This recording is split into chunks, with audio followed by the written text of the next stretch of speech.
Qual é o link? Link no YouTube. Já começou a ser transmitido agora pelo YouTube.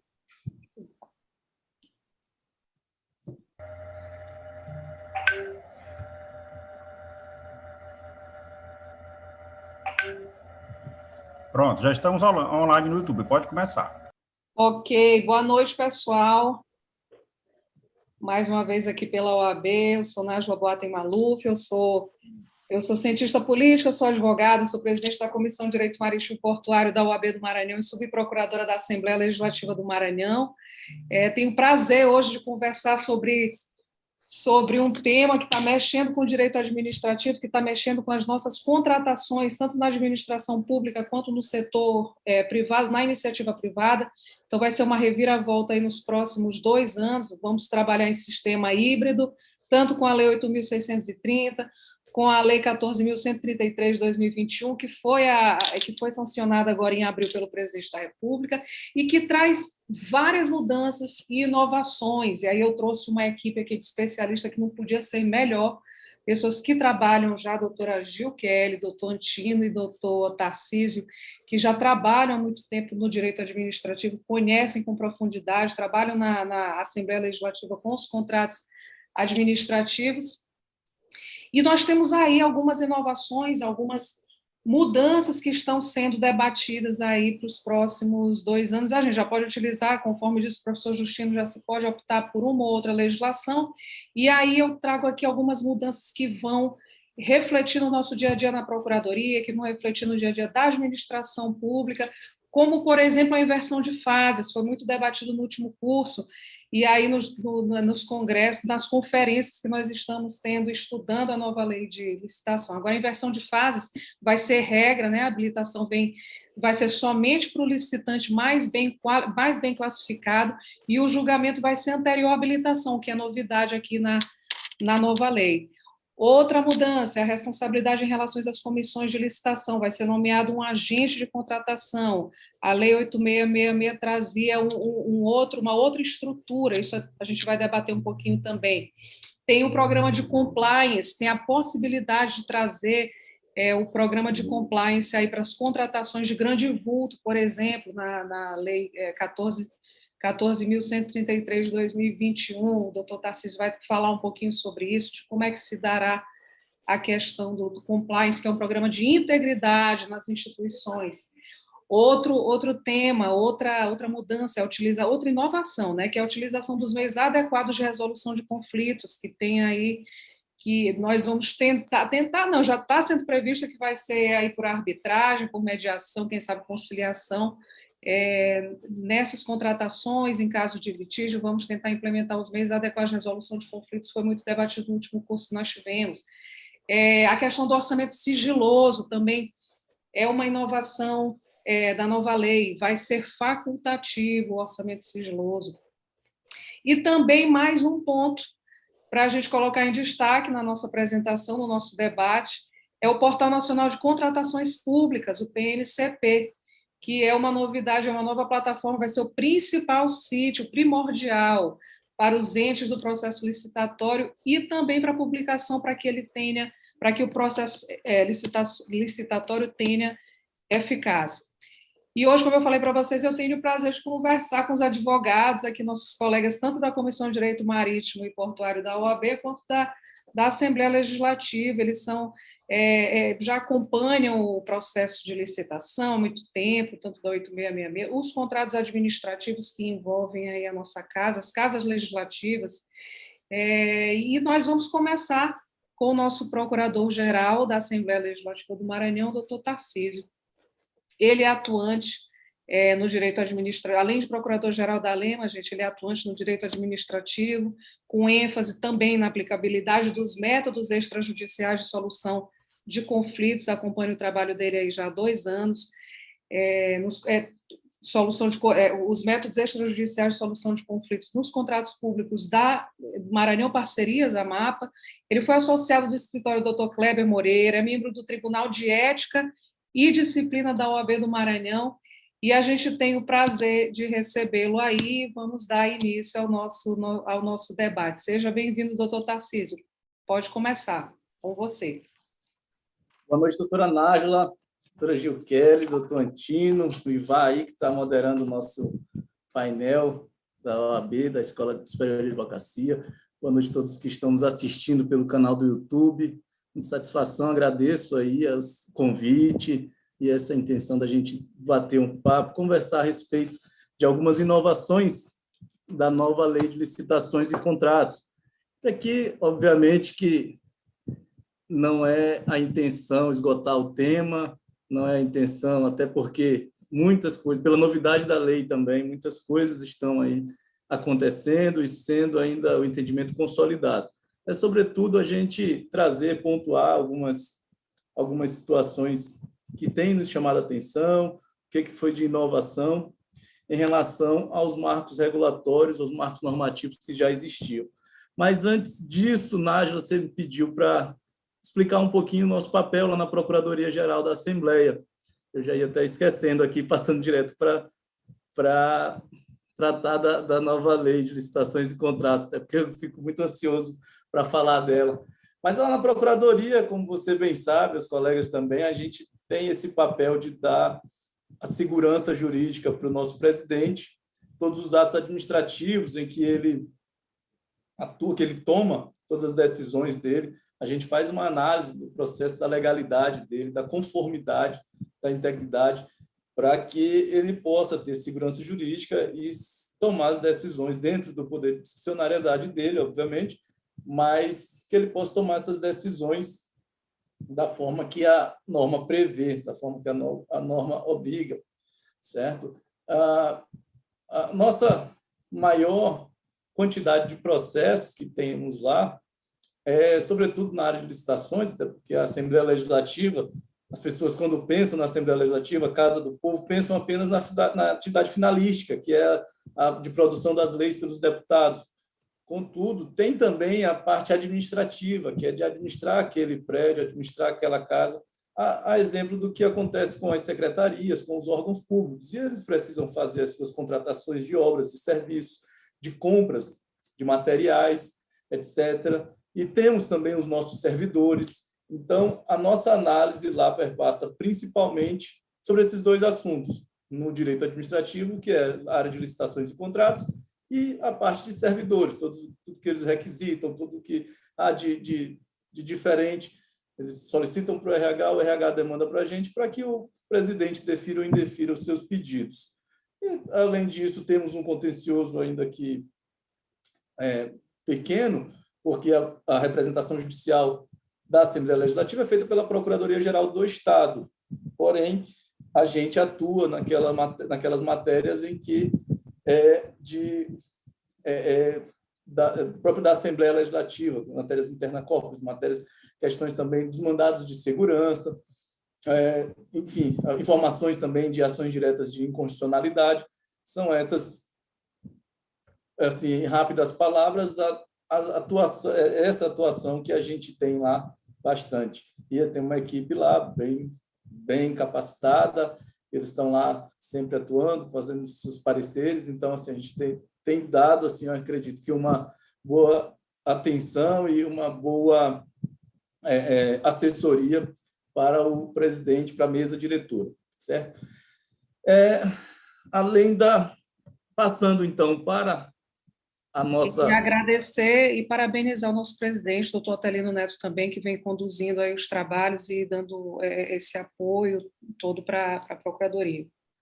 Pode continuar. Agradecemos, verdade, agradecemos penhoradamente o presidente Atelino Neto, todos os deputados da 19ª legislatura, somente a mesa diretora, que é quem comanda a casa e permite com que a gente faça esse trabalho. Então, até pegando o gancho do nosso papel na Procuradoria da Assembleia, que é fazer essa análise da legalidade, fazer essa análise da integridade dos processos, eu pensei e escolhi, Nájila, para tratar um pouco sobre a questão do compliance na nova Lei de Licitações. O que ela inovou a respeito disso? O compliance, que é essa conformidade. Não vou aqui me ater, Nájila, até pelo tempo que ele não permite que a gente esgote todo o que vem a ser um programa de integridade, como a gente sabe, que já é muito utilizado, etc., em várias empresas. É um estrangeirismo, né? Que significa aqui no Brasil, traduzido, é um programa de integridade, né? Análise de conformidade. Então, assim, como é que funciona toda essa questão da implantação, a gente pode deixar para um outro momento para esgotar esse que vem a ser. A propósito, hoje mesmo na aula, a turma de acordos administrativos do mestrado na USP, qual eu faço parte como aluno ouvinte, apresentamos um trabalho lá sobre acordos de leniência e a minha colega do grupo que apresentou junto comigo foi a Fernanda Chiran, acho que é isso assim que se pronuncia. Ela tem um livro chamado Compliance nas Contratações Públicas, o qual eu recomendo, da editora Fórum, prefácio do professor Gustavo Justino de Oliveira, que é o professor do curso lá. É muito bom o livro, ele trata desses programas de integridade, do compliance, no âmbito das licitações públicas e contratos administrativos, sob a perspectiva da Lei 12.846, que é a Lei Anticorrupção. Então, uma abordagem bem didática, ela traz, inclusive, o decreto também que regulamentou essa lei. Ela trata, lá ela faz essa análise das orientações contidas nos guias de compliance, nos manuais oficiais, que tem sido falado sobre isso, os relatórios da avaliação do Proética, que é um programa federal, e do ISO 37001, certo? Lá ela trata de forma bastante pormenorizada sobre isso. Aqui, o que eu gostaria de falar a respeito disso é que essa questão do compliance ela já estava sendo regulamentada e criada em vários diplomas normativos estaduais. Inclusive, na Assembleia Legislativa, nós tínhamos um projeto de lei, ainda tem, na verdade, que é de autoria do deputado Iglesio. Ele, nesse projeto de lei, previa que as empresas que tivessem um programa de compliance instituído, efetivo, elas teriam benefícios nas licitações do Estado. E, como essa tendência já existia, já existe lei aprovada em São Paulo, no DF, mais alguns estados, a lei de licitações não foi diferente, caminhando nesse sentido, até porque se trata de uma pauta mundial. É um posicionamento do Banco Mundial, em parceria com a Organização de Cooperação e Desenvolvimento Econômico, a OCDE, e a Organização das Nações Unidas. Elas têm verdadeiros books, elas fazem muito esse trabalho de anticorrupção, políticas de integridade para as empresas, para que elas possam ter benefícios, para que elas possam ter sanções mitigadas. Isso é uma tendência internacional. E a Lei de Licitações, 14.133, aprovada em 1º de abril de 2021, desse ano, ela não poderia ser diferente e, caminhando, seguindo essa tendência, ela trouxe alguns dispositivos que tratam especificamente sobre essa questão do compliance. Então, eu queria pontuar para vocês, são 4 pilares estruturantes que essa nova Lei Geral de Licitações ela traz. O primeiro, a obrigatoriedade do compliance nas empresas para contratações de grande vulto, certo? O segundo, aliás, eu vou falar um a um e explicando, assim, comentando, na verdade. A obrigatoriedade em contratações públicas de grande vulto. O artigo 25, parágrafo 4º da Lei de Licitações, vou colocar ela aqui na minha tela, para facilitar, ele fala o seguinte: nas contratações de obras, serviços e fornecimento de grande vulto, o edital deverá prever a obrigatoriedade de implantação de programa de integridade pelo licitante vencedor, no prazo de 6 meses, contado da celebração do contrato, conforme regulamento que disporá sobre as medidas a serem adotadas, a forma de comprovação e as penalidades pelo seu descumprimento. Então, vai ser ainda regulamentado. Mas vejam que é uma obrigatoriedade de implantar em até 6 meses o programa de integridade. E quais são essas contratações de obras, serviços e fornecimento de grande vulto? O artigo 6º, inciso 22, ele fala que os contratos de obra, serviço e fornecimento de grande vulto são aqueles cujo valor estimado supera 200 milhões de reais, certo? Então, toda e qualquer obra a partir que seja contratada com base na Lei 14.133, ela precisará ser, quando tiver o valor maior que 200 milhões de reais, precisará ter o licitante vencedor em até 6 meses instituído, implantado de forma efetiva, é importante dizer, o programa de integridade. Uma coisa já importante, empresas de pequeno porte, empresas menores, então, estão totalmente desobrigadas de implantar esse programa de compliance. É importante, a minha resposta seria, nesse primeiro momento, sim, porém, é importante que eles caminhem, porque é uma tendência mundial. É uma tendência internacional, uma tendência que não tem volta. Então, eles precisam se adequar de alguma forma, procurar especialistas em compliance, especialistas em instituição do programa de compliance para tentar implantar isso nas suas empresas. Eu sei que é um custo a mais, representa um custo a mais, porém, é uma vantagem que ela poderá ter futura em relação aos demais licitantes. Falando em vantagem, é o segundo pilar de inovação que temos na nova Lei de Licitações e Contratos. No artigo 60 dessa lei, vou me permitir ler também o artigo 60, e ele trata que, em caso de empate entre 2 ou mais propostas, serão utilizados os seguintes critérios de desempate, nesta ordem. Ele fala de disputa final, etc. Ele fala o inciso 4º, desenvolvimento pelo licitante de programa de integridade conforme orientações dos órgãos de controle. Ou seja, é um benefício que o licitante, que irá concorrer com outros, poderá ter para ter a sua proposta vencedora, certo? Então, como eu falei anteriormente, essas pequenas e médias empresas que tiverem já puderem ir se adequando, é importantíssimo e é, com certeza, uma vantagem que vai se concretizar futuramente. O terceiro pilar, sobre o compliance, que nós temos na nova Lei de Licitações e Contratos Administrativos, ele vem no artigo 156,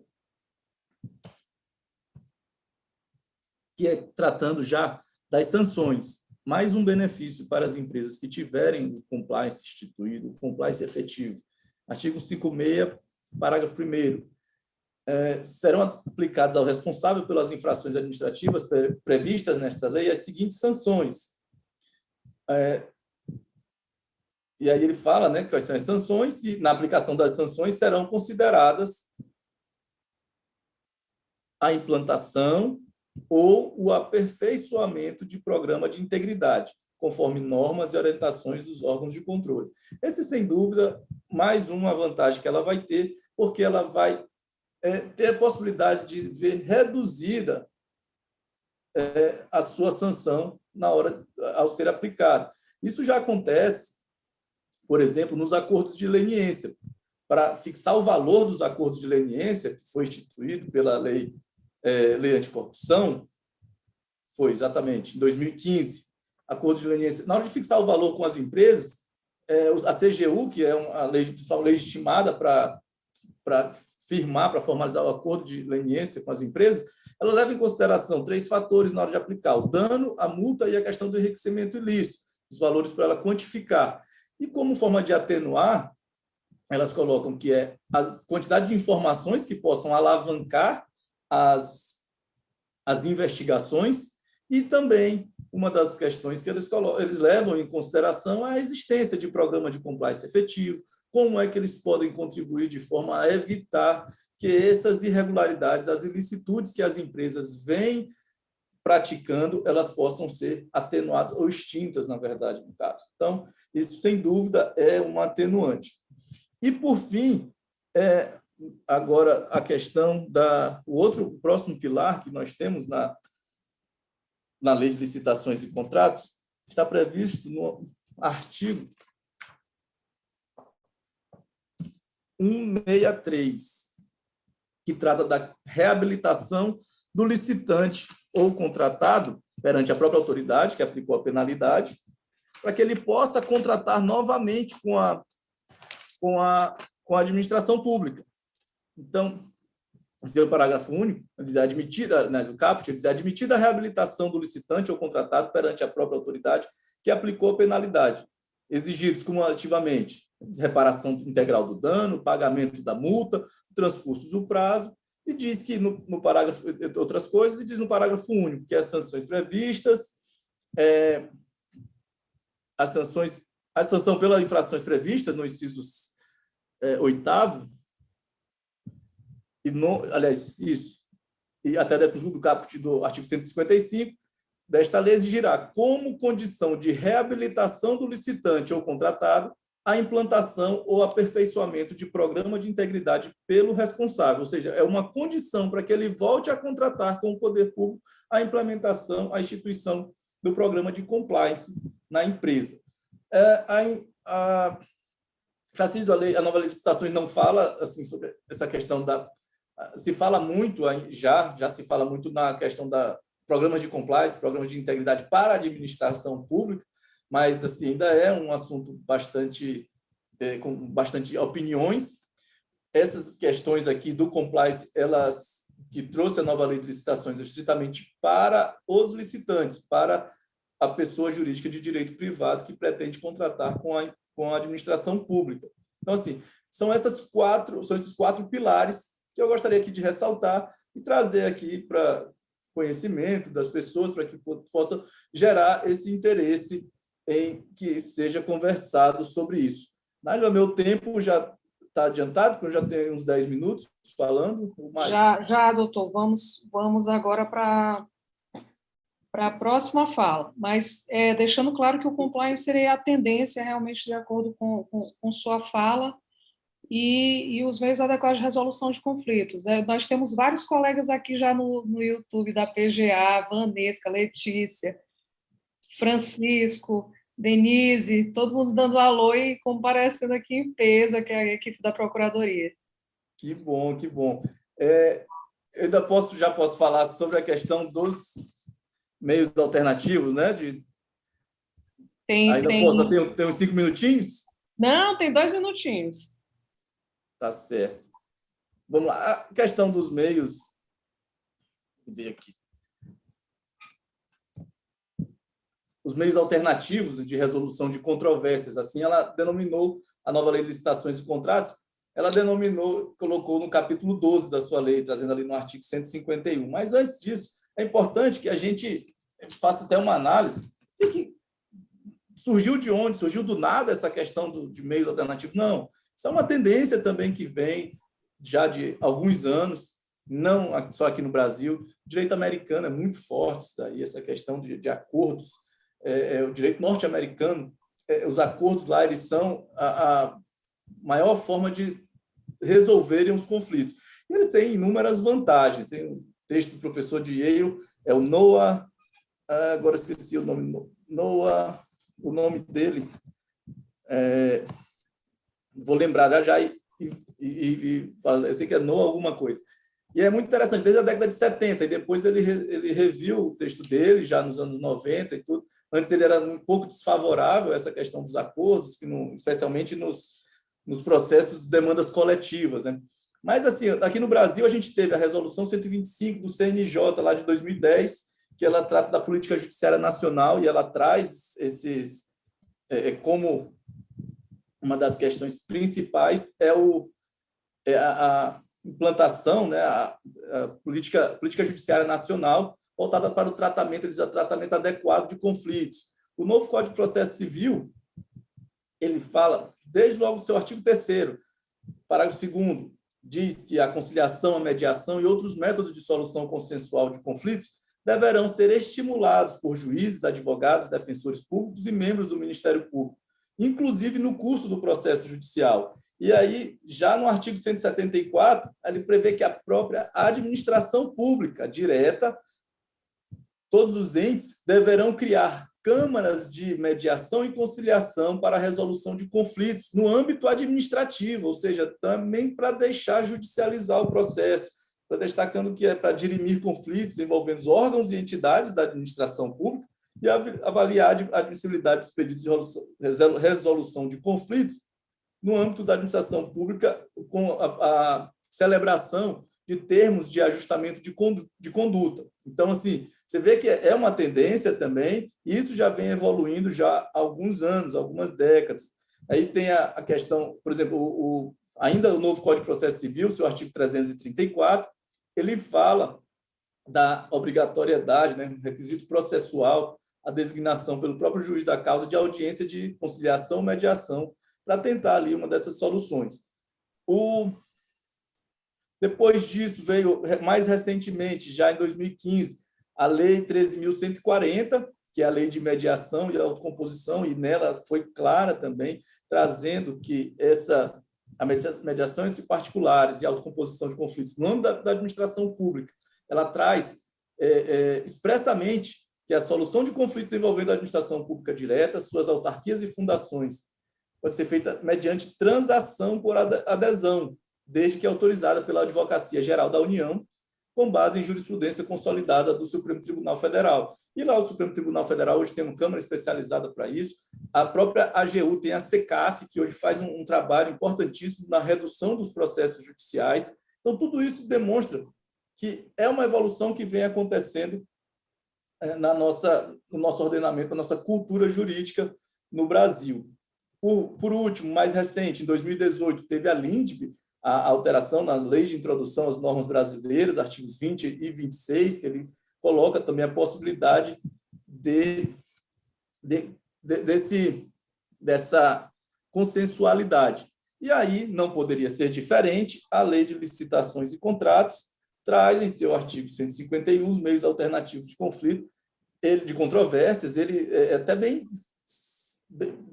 simplista, né, na regulação disso aí, mas muito importante, ao meu ver. Primeiro, porque demonstra essa mudança cultural, essa mudança de chave, mostrando a tendência para onde caminha o direito brasileiro, o ordenamento jurídico pátrio, a cultura jurídica, a academia, todos eles caminham no sentido de serem possíveis os acordos e esses meios alternativos. Então, assim, o artigo 151 diz que as contratações regidas por essas leis poderão ser utilizados meios alternativos de prevenção de resolução de controvérsias.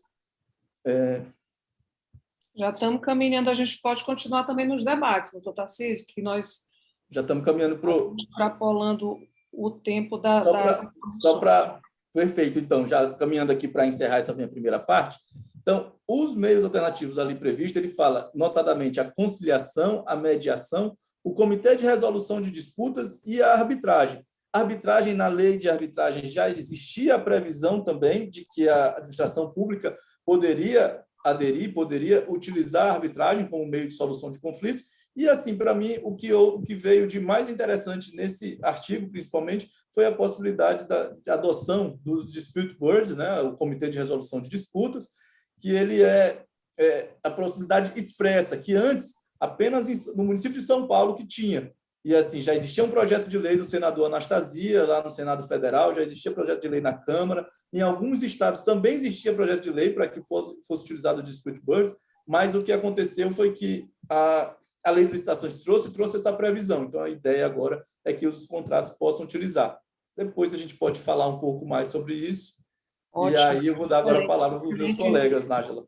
Obrigado, desculpa aí ter exagerado. Obrigada, não, o debate é para a gente abordar todas essas questões. Vão ter outras lives também, a gente vai fazer uma série para tratar da nova lei de licitações. E antes da gente passar para a doutora Gil Kelly, eu quero só registrar a presença de Sherlan Boata, ele é coordenador de licitações e contratos do Tribunal Regional Eleitoral do Maranhão, doutora Kátia Lima, chefe da seção de licitações e presidente da comissão permanente do TRE de licitação, e os membros também, nós temos outros membros aqui no quórum, viu? Quórum importante, doutor Tarcísio.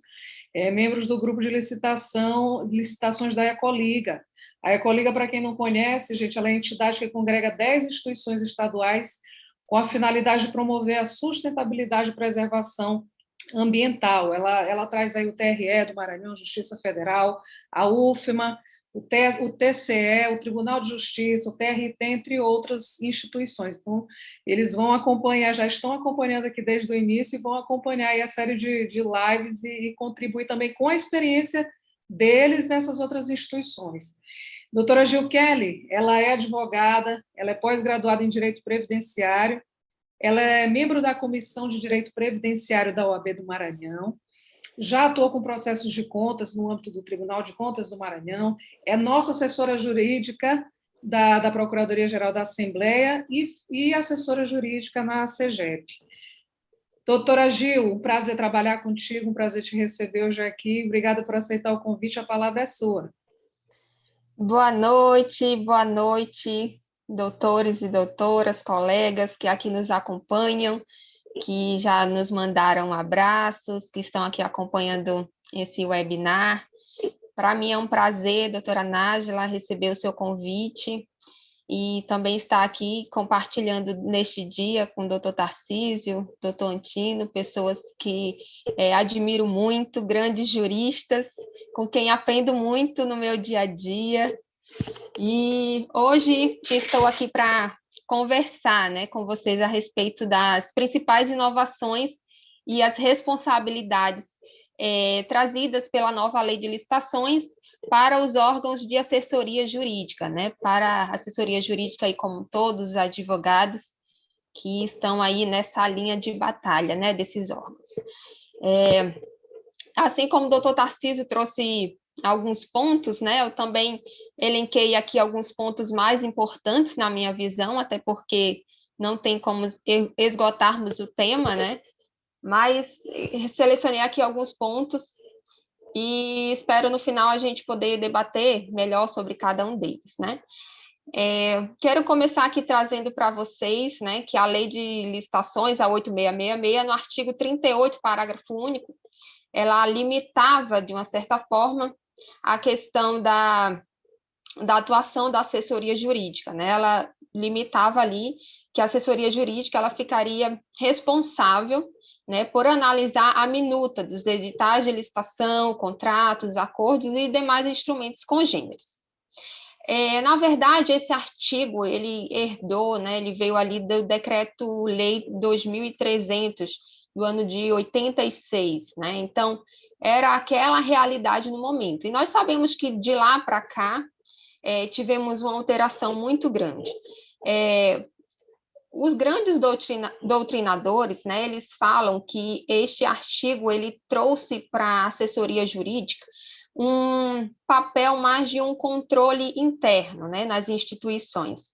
Haja vista que o controle interno, naquela época, alguns órgãos eram bem defasados em relação a este controle, assim como em relação ao controle externo, né, não era tão estruturado quanto hoje.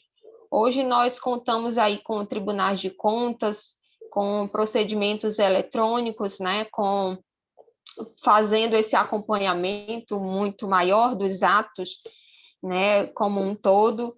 Então, a nova lei, né, ela quis trazer justamente isso, devolver à assessoria aquela função típica, né, que a própria Constituição, ela fala quando ela menciona ali os órgãos como a AGU, como as procuradorias gerais, né, que as funções típicas são de assessoramento, consultoria e também de representação judicial e extrajudicial.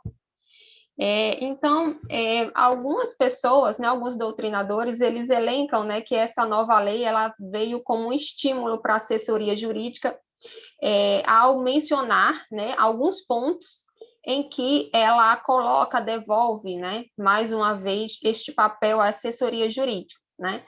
Porém, nós vamos perceber que aqui no decorrer da minha fala eu vou citar alguns outros artigos também em que ela ainda continua, né, com essa questão do controle, né, pedindo, atribuindo à assessoria jurídica esse papel também de um certo controle interno. Então, os três principais pontos que a nova lei de licitações trouxe para a assessoria jurídica, eu posso citar que o primeiro ponto foi um papel de apoio. Ela trouxe ali que a assessoria jurídica ela vai auxiliar, né, todos os agentes responsáveis nas contratações públicas. Então, ela vai auxiliar de que forma? Na tomada de decisões, tirando dúvidas, prestando aquela consultoria mais de perto, né? E agora, não simplesmente na minuta, né, ali, mas sim permeando ali todo o processo, né? E também a todos os agentes de contratação, assim também como os fiscais de contratos, né? No artigo 117, o parágrafo 3º, me permitam ler, ele diz assim, que o fiscal de contrato ele será auxiliado pelos órgãos de assessoramento jurídico e de controle interno, que deverão dirimir dúvidas, né, e subsidiá-lo justamente nisso, nessas informações relevantes e na prevenção desses riscos na execução contratual. E esta atribuição de consultoria, de apoio, de uma assessoria mesmo ao lado, ela termina que ela desembocou também em um outro ponto, impactando em um outro ponto. Além do apoio, também esses agentes eles terão o direito de uma representação, que é uma representação, seja ela judicial ou extrajudicial. De que forma, né? A lei, no artigo 10, ela prevê o seguinte, que o gestor, no momento da tomada de decisão, se ele levar em consideração estritamente aquele parecer legal, né, e posteriormente ele venha a responder, seja judicialmente ou nos órgãos de controle, por aquele ato, né, ele pode requerer a assessoria jurídica que realize essa sua defesa nesses órgãos. O que nós percebemos é o seguinte, que esse direito de representação que a lei menciona, é que ela vem proteger ali o interesse público que está sendo resguardado ali naquele ato, né? Não simplesmente a pessoa ali do gestor em si, mas sim a proteção do interesse público, né? Que fez com que aquele gestor tomasse aquela decisão, né? Inclusive, quando da apuração deste ato, né, por exemplo, aquele gestor, seja aquele prefeito, né, aquele agente de contratação, aquele fiscal de contrato, caso ele não esteja mais naquele órgão, mas posteriormente ele vier a ser julgado, ele vier a responder por aquele ato que ele tomou, né, na esfera tanto judicial como extrajudicial, ele pode, né, solicitar a defesa pelo órgão de assessoramento que fez aquele parecer jurídico que motivou ele à tomada daquela decisão. Então, veja, aí é um papel muito grande, é uma responsabilidade enorme para a assessoria jurídica, né? Claro que a assessoria jurídica ela não tem ali um papel de entrar nas questões de fato em si, né? Muitas vezes ali é a questão de uma obra, ela não tem como entrar ali no fato da questão da obra, né? Até porque isso seria ali o controle interno mesmo, fiscal do contrato, que tem um conhecimento ali mais adequado à prática do ato. Mas essa questão da legalidade vai ser muito importante a assessoria jurídica, essa questão da responsabilidade, né? E isso que eu acabei de falar para vocês, ele está no artigo 10, né, tanto no caput quanto no parágrafo 2º. Terceiro ponto importante é o controle prévio de legalidade, né? Como eu mencionei lá no início, diferente da Lei 8666, onde a assessoria jurídica ali tinha um papel bem delimitado, né, de análise das minutas, né, seja de convênio, de editais de licitação. Agora, o artigo 53 da nova lei, ela ampliou essas atribuições, né, dizendo o seguinte, que agora a assessoria jurídica, ela tem o papel de fazer análise não simplesmente da minuta, agora de todo o processo, né, da contratação. Então, perceba que a assessoria jurídica, ela terá que analisar todos os atos praticados durante a fase preparatória da licitação, né? E todos os atos indispensáveis à contratação, né? Então, neste ponto aqui, foi aquilo que eu mencionei para vocês, que é um dos pontos onde a doutrina, né, ela tem feito essas considerações acerca desse estímulo, né, da nova lei, porque se em um ponto ela traz ali de volta o papel da assessoria jurídica, que é o papel de dar consultoria, o papel da assessoria mesmo ali jurídica de todos os atos, ela também ainda traz resquícios ali de um controle, né, sendo que esse controle agora vai ser até maior, trazendo uma responsabilidade maior para o advogado, para o jurídico que emitir aquele parecer jurídico, né? Então, esses 3 pontos, nós percebemos o seguinte, que na nova lei de licitações, o papel da assessoria jurídica, ele tornou-se muito mais até relevante e com muito mais responsabilidade, né? E essas responsabilidades, naturalmente, vai acontecer um aumento na demanda, né, nesses órgãos de assessoria jurídica, né, para esses advogados. Por quê? Porque, além desses pontos que eu mencionei, existem, né, aquelas atuações que, embora a lei não fale expressamente, nós sabemos que será o jurídico que vai atuar. Assim como o doutor Tarcísio mencionou, a questão da mediação, da arbitragem, essas resoluções de conflitos, grande provavelmente quem estará envolvido ali será a assessoria jurídica, né? Então, é importante a gente mencionar isso, que essa relevância maior que trouxe essa nova lei de licitações, né? E sem contar também que a lei trouxe novos procedimentos, né? Que isso também vai exigir da assessoria jurídica estar ali dirimindo essas dúvidas, né? Do gestor ante esses novos procedimentos, que serão agora procedimentos eletrônicos, né? E sem contar mesmo não só os procedimentos eletrônicos, mas todas essas novidades, né, que nós estamos mencionando aqui, que a lei trouxe. E nós sabemos que a assessoria jurídica, ela trabalha ali como uma espécie de órgão de dirimir dúvidas mesmo, ali no dia a dia do gestor. Então, como forma da gente resolver, né, essa controvérsia, esse aumento da demanda mesmo que vai haver nas assessorias jurídicas, a gente visualiza como solução, né, até um dos pontos que trata o artigo 53, parágrafo 5º, né, que é a adoção, né, de procedimentos que possa mitigar aquelas demandas que não são as funções típicas da assessoria jurídica, né? Então, como seria? Tirar da assessoria jurídica aqueles processos em que não demanda ali uma análise, que não precisa, né, que são processos repetitivos, que não precisa ali de uma análise muito específica naquele caso, né, através do quê? De elaboração de pareceres referenciais ou mesmo normas internas, dispondo de como se dará todo o procedimento, né, em alguns casos, para que os fiscais de contrato eles possam ter mais segurança na atuação, né? E através da assessoria jurídica máxima, né, ele poderá também fazer essas normas, né, de orientação e também como forma de reduzir aqueles processos que irão para a assessoria jurídica para a apreciação, né?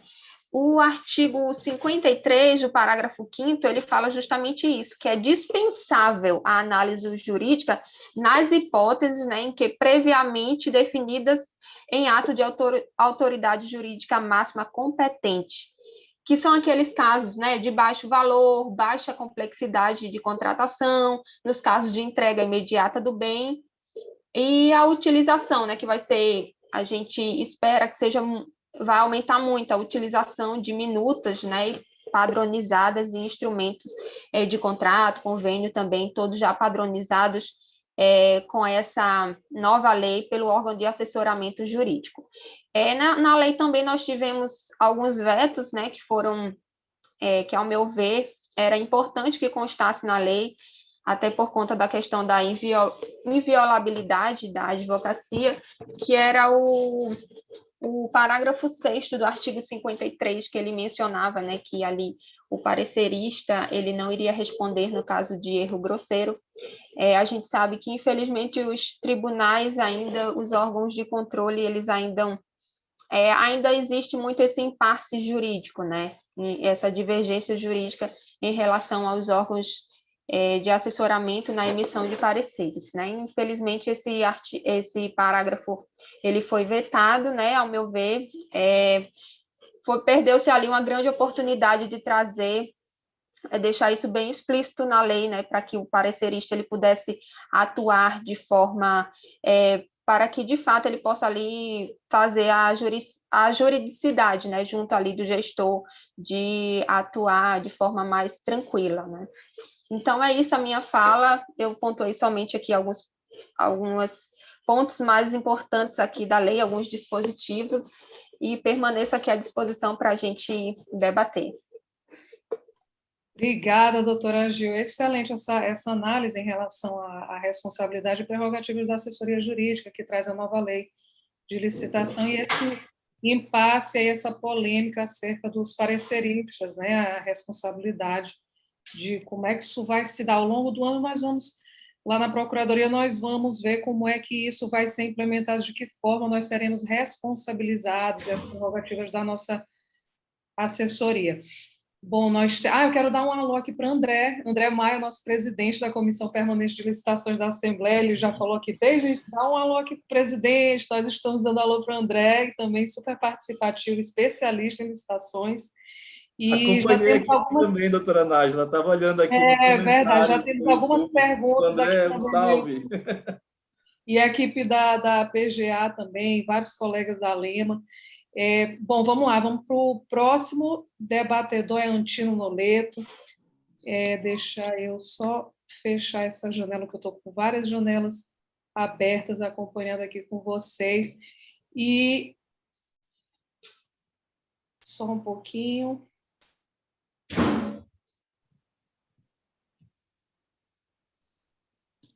Enquanto a senhora fecha suas janelas aí, doutora Nájila, só lembrar o nome do professor aqui, que eu estava falando de Yale, que tem um artigo bem interessante da década de 70, é Owen Fitz.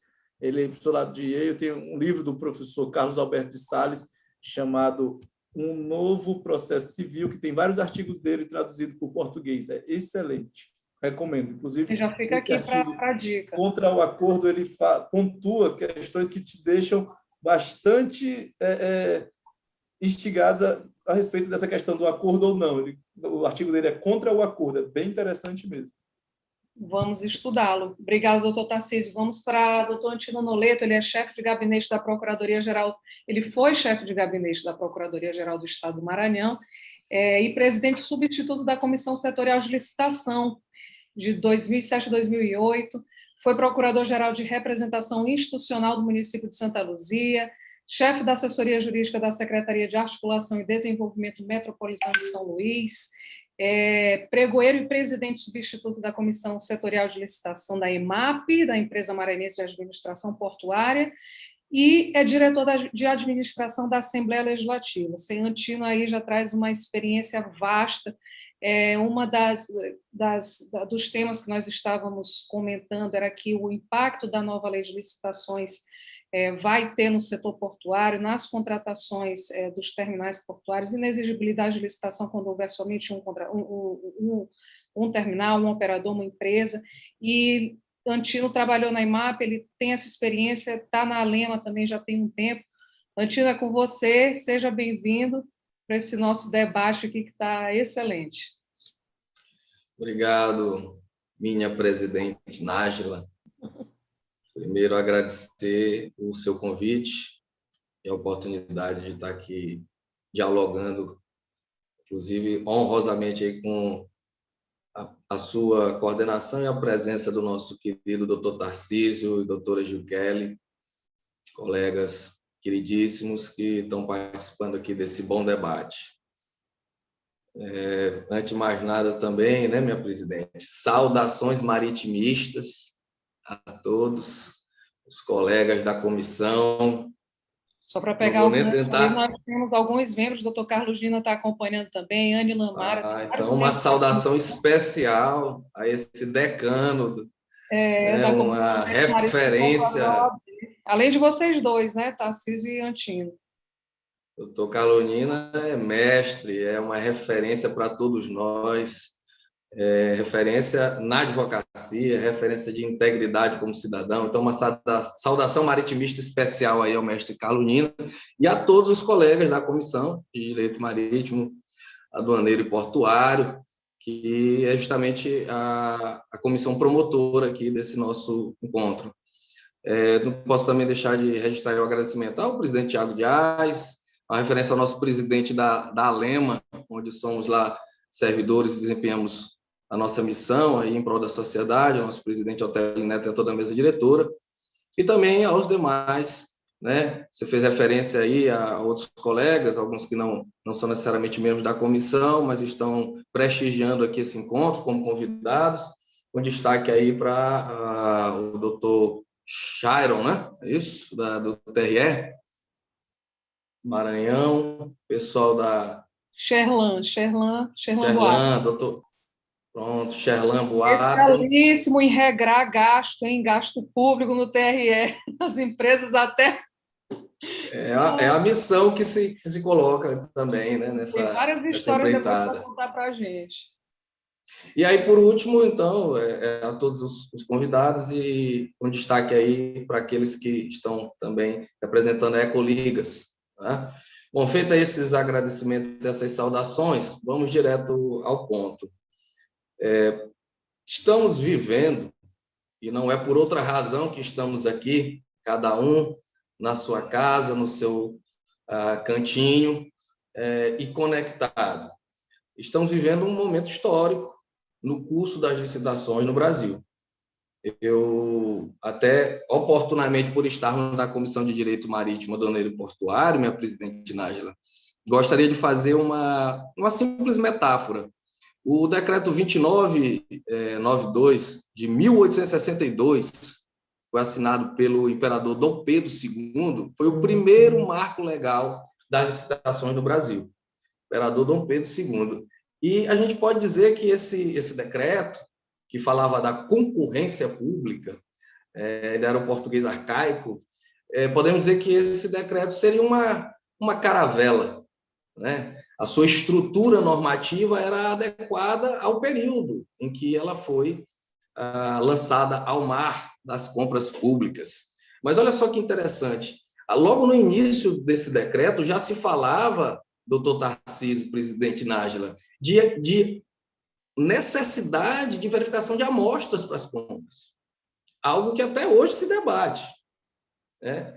E passados aí algumas décadas, e com algumas alterações normativas ao longo do tempo, obviamente, a gente chegou no segundo grande marco legal. Obviamente, tem outras alterações, tem uma ali no início da República, tem outras na década de 60, a doutora Gil Kelly comentou aí, ali pré-constituinte, nós temos algumas alterações também, mas, assim, significativamente, a gente pode considerar o segundo grande marco legal, a Lei 866 de 1993. E aí eu poderia brincar aqui na nossa comissão com a metáfora que ela poderia ser o nosso cisne branco, né? Todos os maritimistas lembram do nosso veleiro, nosso lindo veleiro da Marinha, porque a estrutura da nossa caravela de 1862, da legislação, é muito parecida com a do veleiro, em termos de construção legislativa e normativa. Nós não temos grandes avanços tecnológicos para fazer as licitações, foram mais realmente ajustes normativos, a criação, né, de alguns dispositivos e que deu uma maior robustez, uma maior musculatura para aquela legislação, mas sem grandes inovações técnicas. E aí, dando um salto aqui para 2021, nós estamos diante da 14133, que eu poderia dizer que é uma embarcação com muita tecnologia embarcada, né? A gente pode dizer tecnologia embarcada, dos últimos 20 anos. Todas as evoluções, principalmente dos últimos 20 anos, desde o decreto da MP do pregão, vai virar licitação, vai virar lei em 2002, mas, na verdade, já existia desde 2000, né? Se a gente voltar um pouquinho mais atrás, tinha uma resolução da Anatel e tal, mas, assim, como legislação federal, de norma geral federal, a gente tem a MP em 2000. Então, de 2000 até 2021, nós tivemos muitas inovações, principalmente o pregão, o RDC, né? Já ali em 2011, a gente vai ter a lei do RDC, 2462 de 2011, nós vamos ter a 13.303, que impactou significativamente aqui para nós que atuamos na área portuária e para os players interessados nas licitações do setor portuário. Então, ali em 2016, veio a 13.303, que impactou aqui nas licitações da EMAP, no Porto do Itaqui, porque passou, então, a reger as licitações, a 13.303, e todas as inovações aí, então, da Lei do Pregão, da 10.520, da 12.462 do RDC e da 13.303, que é o Estatuto Jurídico das Empresas Públicas e Sociedade de Economia Mista, e ela tem um capítulo de licitações, não trata só disso, mas tem um capítulo específico para isso. Todas essas inovações vieram, na medida dos seus ajustes, aquilo que foi aproveitado, foram colocadas na 14.133, que eu, então, faço a metáfora de ser o nosso transatlântico.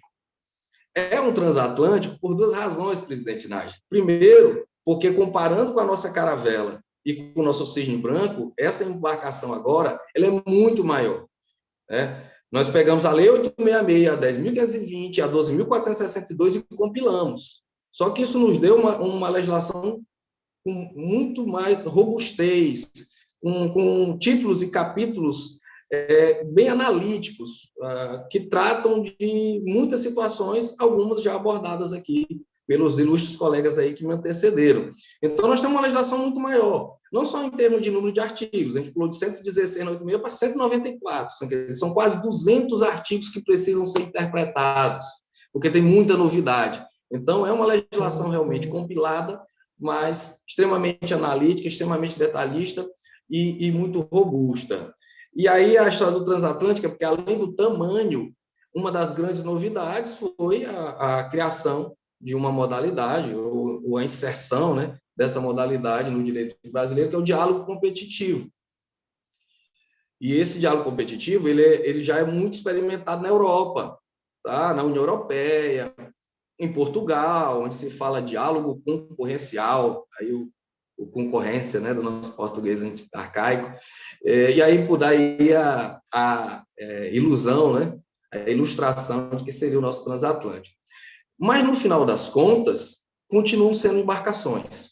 E por que eu digo isso? Porque a estrutura delas é parecida. Se a gente olhar a divisão dos 6 capítulos da 866, comparando com os 5 títulos da 14.133, a gente vai ver uma coincidência.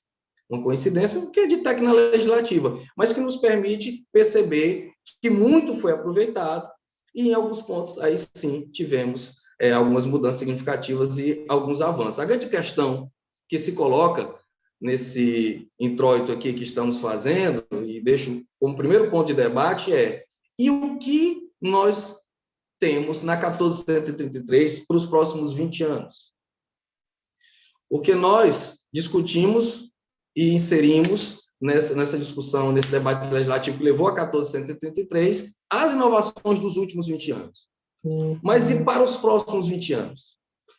O que a 14.133 nos traz de ferramentas abertas para a evolução interpretativa, legislativa, regulatória, que possa fazer inovar o mercado de compras públicas diante de tantos avanços tecnológicos tão velozes que acontecem no mundo inteiro e no Brasil também, e também na nossa área portuária.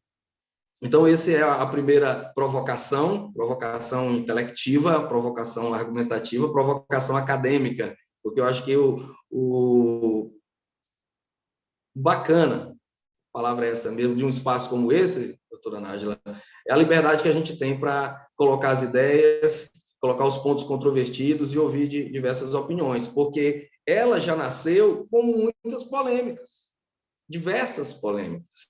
Algumas foram abordadas aí pelo doutor Tarcísio, a doutora Juqueli falou dessa questão do novo papel da assessoria jurídica, fantástico as colocações da doutora Juqueli, e deixando aí justamente aberto o debate, porque muito ainda haverá de ser esclarecido pela interpretação das normas, assim como o Tarcísio também colocou. Isso vale para outros aspectos dessa legislação. Mas temos também aí o que eu poderia dizer que é alguns aspectos são trilhos por onde a gente pode caminhar com certa segurança, que são aqueles dispositivos e regramentos já consolidados que vieram dessas legislações. Então, por exemplo, a doutora Nájila, na abertura, falou da inversão de fases. Mas há muito tempo a gente já deveria ter evoluído nas licitações em geral para essa possibilidade de inversão de fase. Isso foi feito no Maranhão, registre-se, através do nosso Código de Licitação do Estado do Maranhão, porém, por debates constitucionais, justificadíssimos, como eu disse aqui, às vezes tem duas formas de se pensar, duas correntes de pensamento, acabou-se optando pela revogação. Mas, agora, a 14.103 nos dá esse ferramental. E ela traz aí agora 5 modalidades, né, mantendo, obviamente, o pregão, a concorrência, mas basicamente diferenciando eles pelo objeto. No mais, eles vão se parecer muito, então eu vou usar o pregão para o que for comum, e concorrência para os demais, obviamente não podendo fazer obra por pregão, mas no mais, a diferença basicamente vai ser essa. O que for comum vai ser pregão, o que não for comum vai ser concorrência, e aí, claro, concurso, leilão e o diálogo competitivo. Então, nós temos essas 5 modalidades agora. E também temos 5 critérios de julgamento, uma vez que nós não vamos ter mais tipos de licitação, nós vamos ter critérios de julgamento. Aproveitar a fala para dizer que já tem a introdução aí na nova lei do diálogo competitivo e também a retirada da tomada de preço e convite, não é isso? Isso, exato, porque só ficaram 5 agora. Então, convite, tomada de preço, não existe mais. E já que nós estamos aqui nesse momento, eu não vou deixar de fazer, doutor Tarcísio, uma brincadeira que eu faço. Para quem ainda pensa em fazer carta convite, apesar dela ainda estar existente, eu digo que é um convite a ter problema. Porque se transformou numa modalidade obsoleta mesmo, caiu em desuso, e por mais que ela ainda exista, não é muito aconselhável. Se for para fazer, acaba que ela perde a celeridade, porque eu entendo que a lei da transparência acaba tendo um alcance sobre essa modalidade, não dá para fazer sem publicação, como era permitido quando a lei não existia e não existia a lei da transparência. Então, foi só um breve comentário para complementar o que Nájila disse, sendo que no Estado do Maranhão, de qualquer forma, é vedado desde a extinção do Código, que deixou essa regra lá de proibido carta convite. Na 14.133, nós temos 5 modalidades, com a exclusão, então, da carta convite da tomada de preço e 5 novos critérios de julgamento. Porém, se nós formos olhar, tirando o diálogo competitivo, que é algo inovador e que tem como, talvez, seu embrião aqui no Brasil apenas o procedimento de manifestação de intenção, o PMI, que já existia ali no RDC, e é algo que seria o embrião do diálogo competitivo. Mas ele, como uma modalidade mesmo, a gente passou a ter na 14.133, então é algo que ainda vai depender de que grandes órgãos façam os primeiros diálogos competitivos para a gente poder ir compreendendo melhor. Até lá, a gente vai trabalhar basicamente com pregão, concorrência, concurso e leilão, que são situações bem específicas, né? Ou seja, a mesma estrutura que a gente já tinha. Entendem? Então, a embarcação continua com essa mesma estrutura. Porém, dentro dessa estrutura, muita tecnologia, muitos computadores de bordo, muita inovação. E aí os comentários, por exemplo, do doutor Tarcísio e da doutora Gil Kelly. E coube a mim fazer um comentário aqui, fazendo uma complementação ao exórdio da doutora Nájila sobre a vigência, e vou falar de PNPC, tá? Portal Nacional de Compras Públicas, PNCP. Não confundir, né, doutor Tarcísio, com o debate que a gente teve essa semana do PNPC. Eu acho por isso que eu até troquei aqui as siglas, que é o Programa Nacional de Prevenção à Corrupção da Rede de Controle. As siglas bem parecidas, mas aqui é o PNCP, Portal Nacional de Compras Públicas. E ele tem tudo a ver com a questão da vigência, porque essa é uma das polêmicas que a lei nasceu e ela foi publicada minutos depois a polêmica estava posta. O artigo 194, né, fala que a lei 14.103 entra em vigor a partir da sua publicação. Isso está posto lá de forma clara. No dispositivo anterior, que é o 193, fala que os artigos da 866, a partir do 89, acho que até o 108, que são os que tratam das tipificações criminais, estão automaticamente revogados, já estão revogados, passa a valer, então, a parte da tipificação criminal implementada pela 14.133, e fala que a 866, 10.520 e a 14.662, que é a lei do RDC, estarão revogadas no prazo de 2 anos. Resumo, hoje nós estamos vivendo, desde o dia 1º de abril de 2021, a coexistência de 2 regimes jurídicos. A Lei 866, com a 10.520 e a 14.602 continuam, né? 2.462 continuam vigentes, e, ao mesmo tempo, a 14.133 também está vigente. Nós temos uma coexistência de regimes. Agora, senhores, para quem é da área aí, portuária, vai se recordar que já se viveu isso aqui. Para nós não é novidade. Quando eu estava honrosamente colaborando com a gerência de contratos e também com a Comissão Setorial de Licitação da IMAP, especificamente do Porto do Itaqui, embora tenha 5 terminais, né, doutora Nájila? A IMAP, na verdade, tem 5 terminais, mas então, quando eu estava lá no Porto do Itaqui, colaborando, nós vivemos essa transição muito parecida, porque o interessante, um pequeno comentário, quando eu cheguei na IMAP, tinha uma seguinte situação: se fosse compra administrativa, doutor Tarcísio, usava o Código de Licitação do Estado do Maranhão. Se fosse licitação para a área primária, tinha que usar 866. Mas por que, Antinho? Porque esse era um dos debates.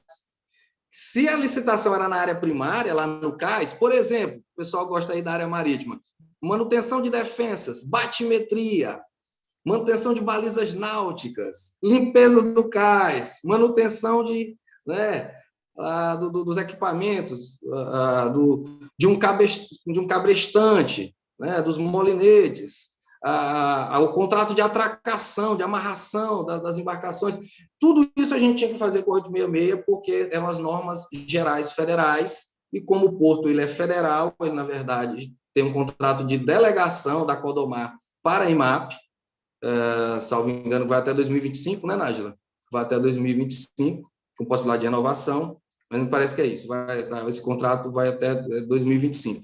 Então, por força desse contrato delegado, mas o Porto é federal, então se tinha essa discussão, mas a EMAP é uma empresa estadual. Então, quando ela ia fazer as suas aquisições para a sua manutenção administrativa, para a sua autogestão, e não para a atividade portuária, entendeu, Nájila? Aí a gente podia usar o Código de Licitação do Estado do Maranhão.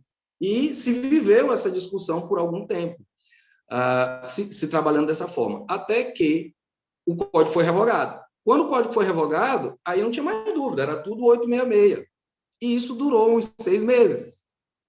Que o código foi revogado em julho de 2015, e no comecinho de 2016 a gente já tinha 13.313. Aí voltou essa questão de debater qual lei usar, porque a 13.303 implantou um duplo regime jurídico igual nós estamos vivendo agora. A gente tinha... Meu amigo, doutor Antino, a gente está chegando aí já no encerramento da sua fala para entrar nos debates. Pronto. Então, só para concluir, essa situação do regime jurídico mútuo, ela, na verdade, é uma grande oportunidade. É uma grande oportunidade da gente ir fazendo uma transição gradual, com segurança, de ir experimentando a nova legislação, sem ter que fazer a virada de chave de uma vez, sem conhecer, inclusive, aspectos tão importantes e exigências novas dessa legislação, como, por exemplo, o regramento do planejamento, que agora vem muito mais intenso e pode ser lugar comum para os órgãos federais, como a gente gosta de dizer, para a elite do funcionamento público, fazer planejamento, mapa de risco, compliance, lidar com aspectos da natureza das análises jurídicas num maior nível de controle de legalidade, pode ser lugar comum. Entretanto, o país é continental e nós temos pequenos rincões, pequenas câmaras municipais, pequenos portos, até vamos dizer também, nós temos pequenos portos.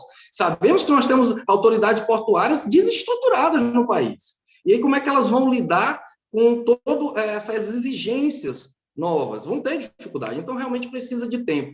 E deu certo na EMAP, em 2016, 2017, houve tempo, se criou o comitê de estudo, e eu tenho certeza que também esses 2 anos que nós vamos ter para implementar a 14.103 também vão ser muito úteis. E aí, o debate do PNCP. O PNCP passou a ser uma exigência para publicação e divulgação de todos os atos do processo de contratação de despesas de compras públicas na perspectiva da 14.133, mas ele não é só isso.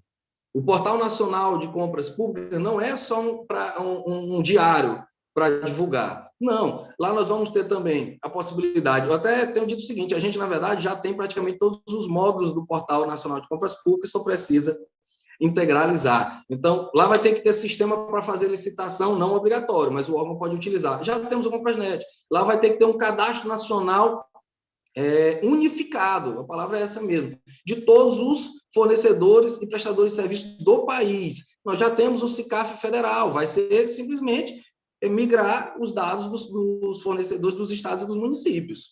Nós vamos ter que ter também um catálogo nacional de serviços e de materiais. A gente já tem o CATMAR, já tem o CATCE, tá? Então, tudo isso vai ser consolidado, integralizado num único sítio eletrônico que vai se chamar PNCP, tá? Mas vai ter outras coisas lá, inclusive em relação à parte do compliance, doutor Tarcísio, vai ter toda uma parte lá voltada para o controle social também, para a área de controle.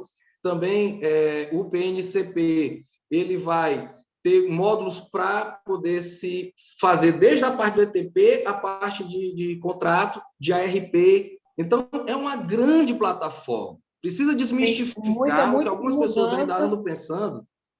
Muitas mudanças aí que a gente pode entrar mais em detalhes agora no debate, doutor Antino. Eu vou só passar aqui para as perguntas, porque a gente já está um pouquinho extrapolando o tempo, mas nós temos aqui... Tranquilo, doutora Nájila. Um debate, um quórum... Tranquilo. Só para finalizar, deixar claro que há um consenso, está se formando um consenso, não vou dizer que há um consenso, mas está se formando um consenso que, majoritariamente, os doutrinadores, os juristas... How nice to see you here. We're talking about... Os pensadores acerca dessa temática de compras públicas têm entendido que é possível, sim, como você disse, já implantar a nova legislação, caso queiram, substituindo a ausência do PNCP, enquanto não houver para divulgar, em diários oficiais do órgão, em sites do órgão, fazendo a devida publicidade, até que o PNCP venha ao ar e possa, então, ser utilizado. Obrigado. Excelente. Vamos aos debates. Sempre um grande professor nessa área, nesse tema. Obrigado por fazer as metáforas aí com a área maritimista, com a área portuária. E, olha, nós temos várias perguntas, vários comentários aqui. SM Silva aqui no YouTube, eu não consigo ver o nome da pessoa, mas ele pergunta o seguinte, conforme, para vocês três, doutor Tarcísio, doutor Antino, doutora Gilquere Martins, conforme o atual texto da nova lei, qual será o nível de responsabilidade do gestor público diante do relatório do parecer produzido pela assessoria jurídica nos órgãos públicos municipais? Isso aí é uma das polêmicas que a gente está estudando e enfrentando aí. Quem quer responder e fazer algum comentário acerca da pergunta? Doutor Tarcísio? Acho que a doutora Gil Kelly... Está na temática da doutora Gil Kelly, né? Que fez a explanação. Bom, estava aqui lendo a pergunta, né? Está falando, no caso, deixa eu só, estou lendo aqui novamente. Conforme o atual texto da nova lei, qual será o nível de responsabilidade do gestor público diante do parecer produzido pela assessoria jurídica nos órgãos públicos municipais? É aquela coisa que você estava comentando mais cedo, né? A questão que a responsabilidade vai se estender, como é que vai ficar aí a assessoria jurídica quando fizer um parecer? Aí você pode continuar. A grande verdade é que agora, né, foi de uma certa forma estimulada agora os gestores a sempre seguir, né, de uma certa forma aquele parecer jurídico, né? Que foi colocado até porque quando ele seguiu o parecer jurídico, que nós sabemos que já é utilizado, né, como uma motivação ali do ato em si, mas aí ele vai se sentir mais seguro, né? Sabendo até que ele futuramente, caso ele venha responder por aquele ato, ele vai ter ali aquela assessoria jurídica para fazer aquela defesa, caso ele venha responder tanto judicial quanto extrajudicial, né? Nos âmbitos aí dos órgãos de controle. Excelente. Sherlan Boaten, que é coordenador, mais uma vez aqui, coordenador de licitações do TRE. Doutora Nájila, Nós temos uma equipe boa aqui, viu, do Tribunal Regional Eleitoral. Só um pouquinho, doutor Tarcísio. Aí tu já pode responder essa próxima aqui também. Ele faz um comentário que é importante a utilização do checklist pela assessoria jurídica na análise dos processos de contratações, onde os órgãos de controle externo recomendam sua implementação. Aí depois ele diz o seguinte: quando da elaboração do edital de licitação, deveremos fazer menção da lei que estará disciplinando o certame, em razão das duas leis estarem, né, nessa fase de transição, trabalhando no sistema híbrido. Aí ele faz uma pergunta aqui: o órgão deverá regulamentar o prazo de utilização da nova lei? Quem quer responder? Ainda, só fazer uma ressalva àquela questão da anterior, que eu até ia fazer um acréscimo, era a questão que o parecer jurídico, muitas vezes, até entrar em algumas questões técnicas, e isso pode ser um problema para a assessoria, entendeu? Porque a nova lei está incentivando, vamos dizer assim, que a assessoria jurídica ela debruce de forma mais minuciosa ainda sobre todos os atos da licitação. Então, é um problema que a gente vai poder enfrentar aí mais na frente, porque nem todos os advogados têm competência na área técnica, né? Vamos dizer, aí a gente pode citar infinitos exemplos. Eu li um texto recente no Portal J que foi sobre o que os flamingos comem, alguma coisa assim, que era sobre a aquisição de ração para flamingos, e aí deveria ser pouco ou muito, em grande quantidade, em pouca, e tem lá algumas considerações bem interessantes. Sobre as perguntas, eu queria tratar sobre a da Sherlan Boaten. Primeiro, a questão da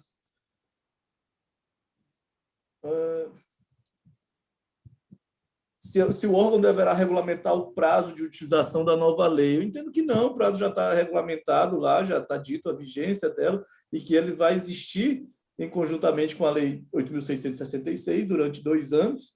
Então, é o prazo que todos os órgãos têm, e o prazo realmente já está na lei, é minha opinião. Mas para ser implementado de fato na prática, vai passar aí, nós vamos passar aí 2 anos para implementar. E nesse período, nos próximos processos licitatórios, a gente vai poder optar por utilizar tanto a 8666 quanto a 14.133. É um permissivo legal, e a gente não pode alterar ou criar uma obrigação diferente disso, ao meu ver. Inclusive, a outra pergunta dela é se é necessário que coloque no edital fazer menção da lei que estará disciplinando. Eu acho que isso daí é importantíssimo, e é exatamente isso. Inclusive, você não pode utilizar procedimentos de uma das leis e depois passar para o procedimento da outra, e com isso fazer o uso combinado. É necessário que você deixe expressamente previsto qual é o diploma legislativo que vai ser utilizado para regular aquela licitação do início até o final. Excelente. É isso aí mesmo, doutor Maia quer fazer, André está aqui participando ativamente desde o início. Queria saber a opinião do professor Antino quanto à aplicabilidade da nova lei de licitações sem a efetiva implantação do Portal Nacional. Realmente que vai demorar um tempo para fazer essa plataforma de fato eficaz, se tornar com essa eficiência todo esse sítio, né? O professor Justino, inclusive, comentou que não é só o PNCP, existem outros meios de fazer, mas daqui a algum tempo eu acredito que esse vai ser o sítio que vai tornar o processo eficaz. Antino. Respondendo objetivamente, como eu disse, existem 2 correntes de pensamento atualmente. Eu botaria como referência da corrente contrária à implementação imediata nosso doutrinador aí, famoso Renato Fenili, que defende que não se implante enquanto não tiver o PNCP. e o comitê gestor do PNCP, é uma corrente, e existe uma outra corrente que eu entendo que está majoritária, e que entende que não pode 20 anos de construção legislativa que, ao cabo, nos trazem uma legislação cujo dispositivo determina que entra em vigor, sancionada pelo Presidente da República, aprovada pelo Congresso Nacional, ficar a depender, com todo respeito, porque não se trata disso, mas a depender de que uma equipe de TI aperte um enter para ativar um sítio eletrônico e dizer, agora pode usar. Então, é um pouco ilógico se pensar nisso. E alguns doutrinadores têm até questionado, e se o pessoal do TI passar mais de 2 anos para terminar? A gente vai ficar sem lei? Então, por todos os aspectos, e se fazendo uso, inclusive, dos instrumentos que o direito brasileiro tem, tá? Costumes, analogia, né? Integração hermenêutica, lógico-sistêmica, nós temos ferramental jurídico para resolver a questão. E a conclusão que se chega não é tão árdua. Se faz a publicação e a divulgação para legitimidade e eficácia dos atos de um processo feito sob a égide da 14133 no Diário Oficial do órgão, no sítio do órgão onde já se fazia a divulgação para o portal Transparência. Aqui, especificamente no Maranhão, se acresce o SACOP. Então, nós temos como garantir a transparência e a publicidade dos atos da administração pública, o que significa, então, em última instância, respondendo ao professor André Maia, sua belíssima provocação acadêmica, intelectual, de que o nosso entendimento é de que é possível já aplicar a nova legislação. A questão é se nós temos segurança institucional para fazê-lo. Isso depende de um debate interno de cada órgão e, inclusive, de estar seguro para lidar com um processo que tem uma série de novas exigências para estar adequado a essa nova legislação. E aí a ideia, a sugestão é que essa transição seja gradual. Então, você vai pegar um processo mais simples e fazer ele sobre a 14133 e vai dando passos até realmente estar preparado para, ao cabo desses 2 anos, estar plenamente implementada a legislação em todos os órgãos brasileiros. Excelente, pessoal. Doutora Gil, doutora Nájila, somente aqui uma pontuação que eu acho que terminou passando aqui, do Sherla Buatem também, que fala... Ele fala aqui, isso, Sherlan, desculpa. Ele é o coordenador de licitações do Tribunal Regional Eleitoral do Maranhão. Ótimo, que ele mencionou aqui, né? É importante a utilização de checklist pela assessoria jurídica na análise dos processos de contratações, onde os órgãos de controle recomendam sua implementação. E, além disso, também é importante, eu não mencionei, né, mas também consta na lei, no artigo 53, ele vem falando ali dos requisitos também do parecer jurídico, né? E uma das coisas que ele menciona lá no artigo 53 é que, além de uma linguagem clara e simples, também os pressupostos de fato e de direito que está sendo alvo ali específico daquela análise jurídica. Porque, como aquilo que o doutor Tarcísio falou, para que a gente não adentre na questão técnica, né, fique bem claro que a análise ali, os pontos foram meramente jurídicos que foram analisados. Era só isso a minha ponderação.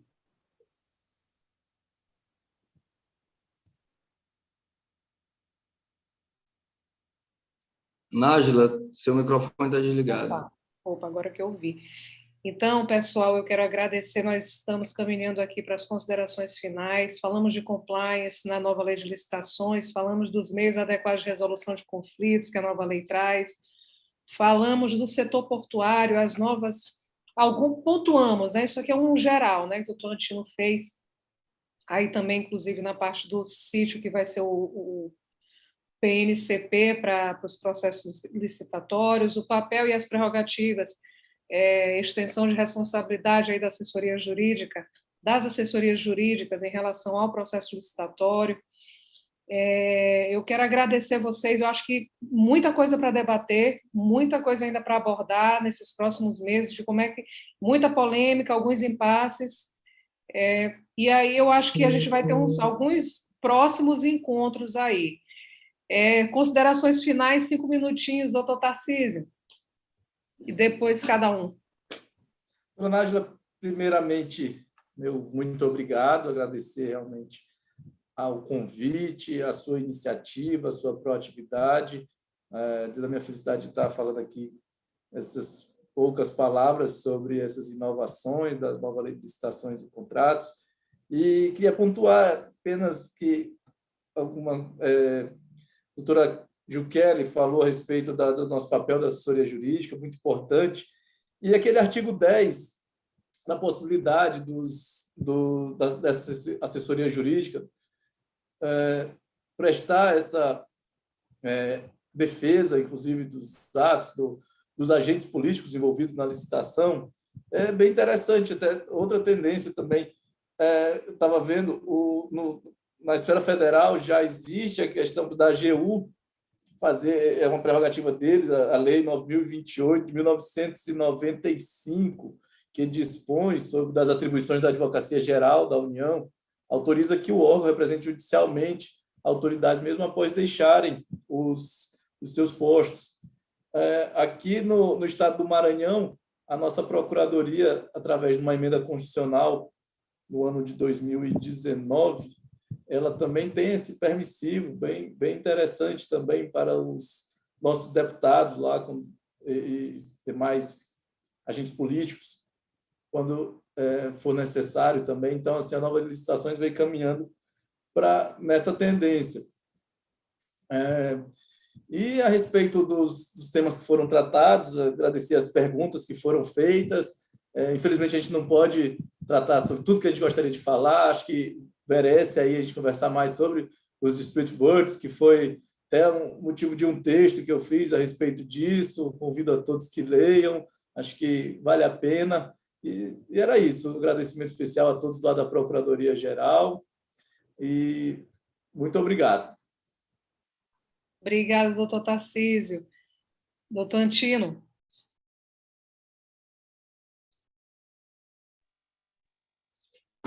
Bom, Nájila, agradecer a gentileza do convite, agradecer a atenção dos nossos colegas de comissão e convidados, pessoal da Ecoligas, Sherlon, do TRE, e fazer um último comentário aqui, nessa possibilidade final, que creio que o professor André Maia, que está assistindo, levantou essa bola e ele queria que eu entrasse com essa metáfora. Mas eu me ative à resposta técnica, porém, nas considerações finais, como ele gosta de dizer, eu guardei, né, no final, a cereja no bolo, la creme. Sobre a aplicabilidade da nova lei, a gente tem feito uma metáfora singela, mas muito interessante, muito explicativa. No nosso continente africano, em determinada época do ano, manadas gigantescas, numerosas de animais precisam percorrer grandes distâncias do território para encontrar um local mais habitável, com água, com comida, para sobreviver quando a área em que eles estão entra em estiagem, eles precisam se deslocar. E, por vezes, e quem quiser pode procurar no National Geographic, vai ver muitos vídeos desses, eles chegam nas barrancas de rios caudalosos, com correntezas terríveis. E o interessante é que, geralmente, quem chega primeiro são as zebras, mas as zebras não atravessam. Elas aguardam as manadas de rinocerontes chegarem. E o que se vê são os rinocerontes se jogando na água e tentando atravessar desesperadamente. Alguns se afogam, alguns são arrastados pelas correntezas, alguns escorregam nas pedras escorregadiças, porém, boa parte encontra um local seguro para passar e atravessa. E a zebra, já escaldada por sua própria natureza, azarada, após ver e observar o local certo para atravessar, então, ela faz a sua travessia de forma segura, geralmente sem perder nenhum dos membros da sua manada. Fica a metáfora para que os pequenos órgãos, como eu disse, que não são da elite do funcionalismo, que não têm uma grande estrutura para entrar na empreitada de um diálogo competitivo ou de um processo que tem que nascer com um ETP complexo e terminar com matriz de risco ainda mais, que aguardem os grandes órgãos se aventurar. Vamos fazer o benchmark, o bom benchmark, levantar a cabeça e olhar como está sendo a travessia. E isso já se iniciou, né? Sherlon está aí, a primeira dispensa que eu vi com base na 14133, foi do TRE Goiás. Então, aqui nesta live, nós temos um rinoceronte, o nosso TRE Maranhão. Tem gente do A TRE, Lema, tem gente do TJ, tem gente da Assembleia. TJ, a Lema também, eu considero. Então, a gente vai começar a discutir com instituições.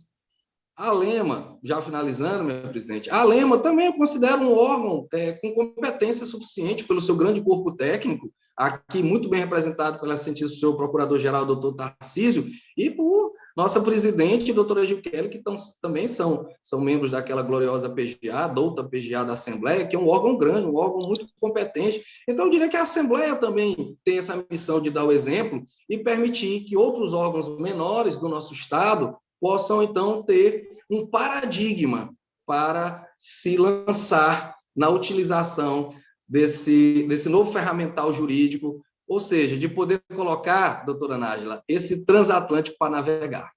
São essas as minhas considerações finais. Eu e muito grato. me emocionei, viu, doutor Antino, com tantas metáforas maritimistas, eu tenho certeza que o doutor Carlos Gina vai gostar desse debate aí contigo, com profundidade. Doutora Gilquele Martins. Bom, quero agradecer a todos, a doutora Nájila em especial, pela iniciativa, né, de tornar esse debate aqui tão amplo, tão proveitoso com os nobres colegas. Aproveitar e agradecer também a presença dos nossos colegas que estão aqui nos apoiando, enviando suas considerações pertinentes também.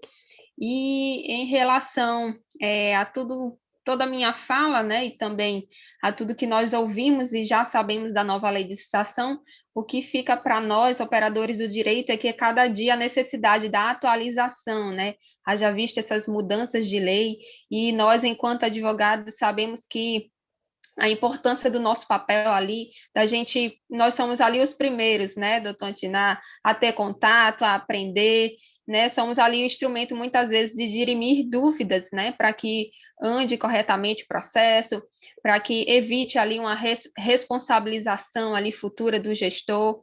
Então, a importância cada dia maior da assessoria jurídica, e também a respeito lá do artigo 10, que nós mencionamos, é um fator muito importante, é que, em relação à questão da possibilidade agora dessa representação, né, das assessorias jurídicas, eu creio que um dos maiores ganhadores, né, desta propositura foram aqueles pequenos, né, que ficam lá na ponta, que são aqueles fiscais de contratos, né, aqueles nos órgãos grandes talvez nem tanto, né, mas naqueles órgãos menores, onde faziam as coisas sem ter ali um arcabouço jurídico, ali um apoio nas decisões do dia a dia, e também dizer até dos prefeitos também municipais, né, muitas vezes ali, depois de terminar ali seu mandato, muitos respondem por vários atos, né?